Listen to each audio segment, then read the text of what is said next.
Alright, what's up YouTube? Thanks for tuning into today's video. We're going to be working on the mini skid steer again. So this time I'm going to make a trailer hitch plate for the skid steer so that I could put a ball on it and I can move a trailer around. And I'm also going to make an adapter because I've got this auger that's designed for the mini excavator, but I'm going to make an adapter so that I could use it with the mini skid steer. So that's today's project.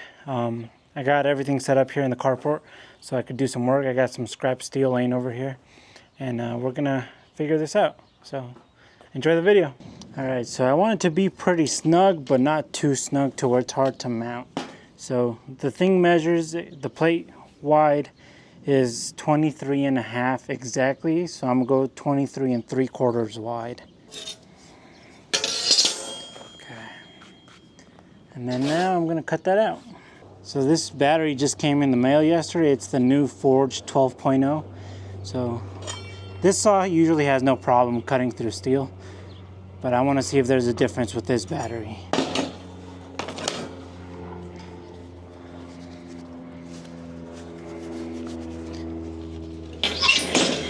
Oh yeah, I don't know if I mentioned, but this is 3/16 inch plate, which I think should be plenty to make a receiver plate. A trailer hitch plate, whatever you want to call it.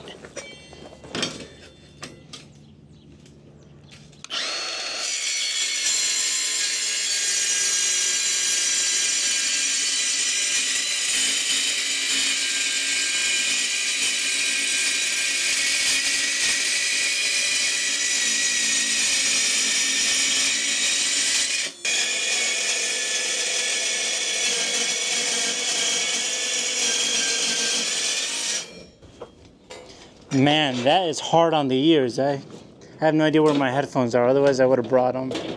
But let's see how we did. Oh, we were that far from reaching the cut. Okay. I've got the front plate vice gripped to the skid steer, and then I've got the back little angled piece on the magnets here. I'm going to tack weld them, cut out the rest of the pieces, and tack weld everything before I do full welding, because I've made that mistake before where I just fully weld as I go and I usually have to start over. So I'm not looking to do that. So I'm going to do that now and then keep at it. But it's going good so far. Besides the fact that I need to measure twice, cut once, because this is the second front plate. I was 1/2 inch short because I wasn't accounting for the bottom. So that was my mistake, but no problem. I have enough steel for it, so it's going to be fine. But measure twice, cut once. I'm no longer going to be putting my glasses on the ground. They're going to go on the truck from now on. I'm not making the same mistake. Alright, we're going to try this with some 3/32 70/18 rod.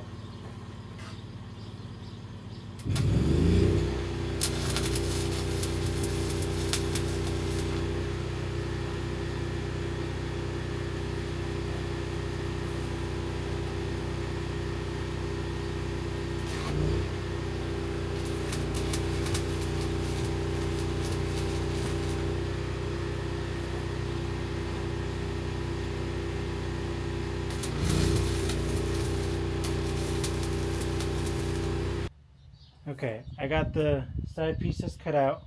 Turned out nice. I like how it's coming together. There's like a 16. Now there's about an 1/8 inch gap on each side of the mounting plate here. So I think that should be enough room to be able to slip in and out pretty nicely, but still be tight and not loose. So I'll give you a close up here. It's looking good. So the piece is flush with this bottom, and it's set back maybe a 1/16 of an inch so that some weld can fit in there without being in the way. And then the back side also has a little bit of room to take some filler metal, but still looking good. Love these little magnets. They just hold those pieces right where you need them, so super handy. So I'm going to tack these on now, and then I'll start working on the bottom piece.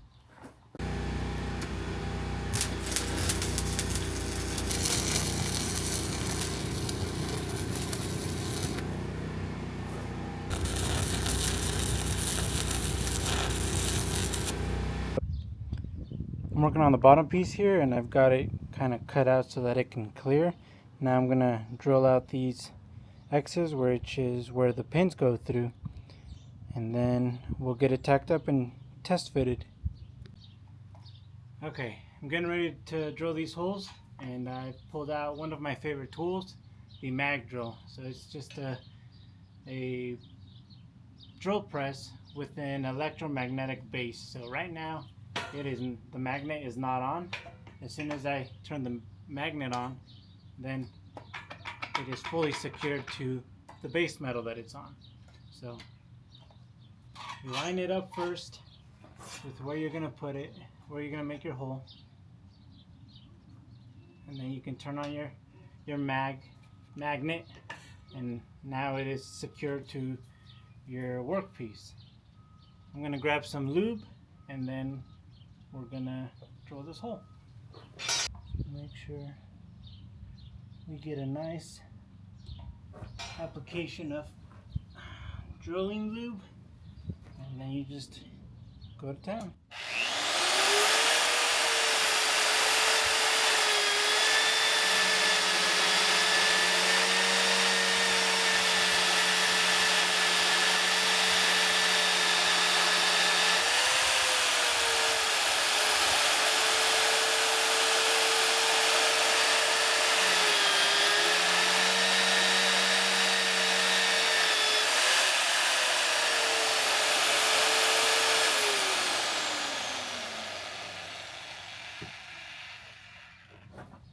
And that there beats the heck out of using a hand drill and messing up your wrists.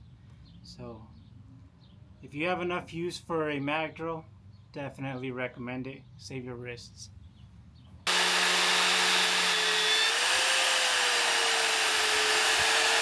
And then usually this is what the plug looks like.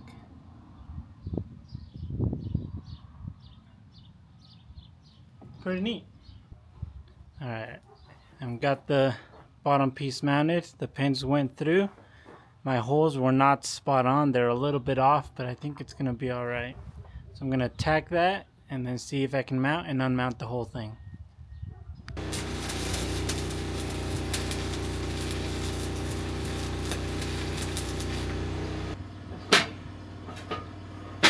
Alright, there's enough room so that as it pivots, the plate can go up and it'll come off. Yeah. I used to build all kinds of things, random things, and it's been a long time since I've messed with any of this stuff, so this is a lot of fun for me right now. But since it fits, pins drop, I think it's fine to weld it out now. Set up a little work table with some scrap steel. I think it's perfect height to do some welding, so we'll get to it.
Found some washers that are the exact size, and that's what I'm using for the reinforcement for the holes. So I think that should be fine. I'll keep an eye on it. If I need more, I'll figure that out later. Alright, let me update you on what's going on now. So I cut two of these little gussets, and I cut the receiver tube. It was really long, so I'm setting it up now so that I could tack it, and then I'll weld it out. This idea is not mine originally. I saw this on one of the Facebook groups. But this is the bottom side of the plate, and then I'm gonna mount the receiver a little bit high and have this gusset right there to support it, and I'll have one on the other side as well. And then I think I saw that the guy had a D-ring down here, so I like that idea. I think I'm gonna do the same.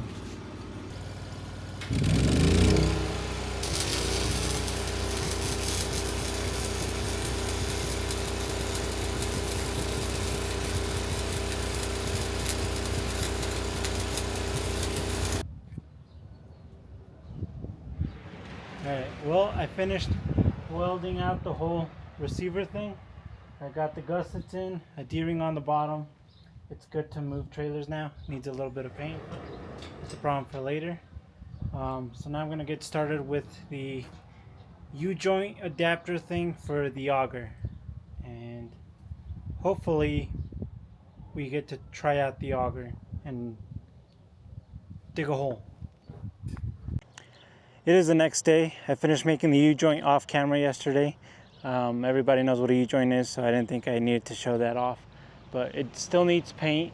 Same with the counterweight brackets. So then I am going to do that off camera. And now I'm going to show you guys the auger working. So this is sand, so it should be really easy to dig in here. I did do a test hole yesterday, so I know it works pretty good. And no matter the case, it's going to be way better than using a post hole digger.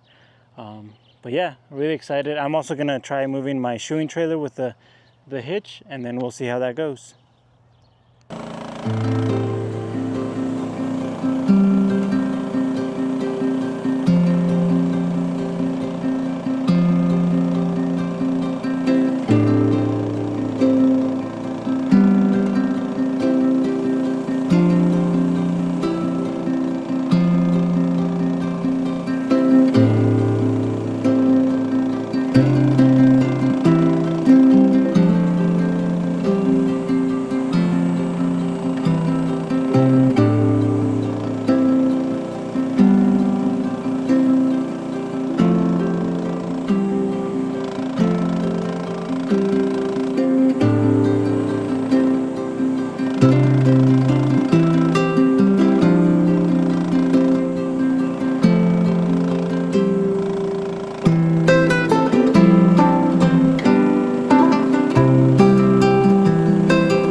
All right, well, that worked pretty good. Didn't even really feel heavy, so I'm pretty confident in moving that trailer around. I know it's not very heavy, but it's good to know that it does it with ease. So thanks for watching this video. I will catch you guys on the next one. It saves a lot of... That one's still hot. Woo! That was hot! Oh man. That was a blooper. Golly, that hurt.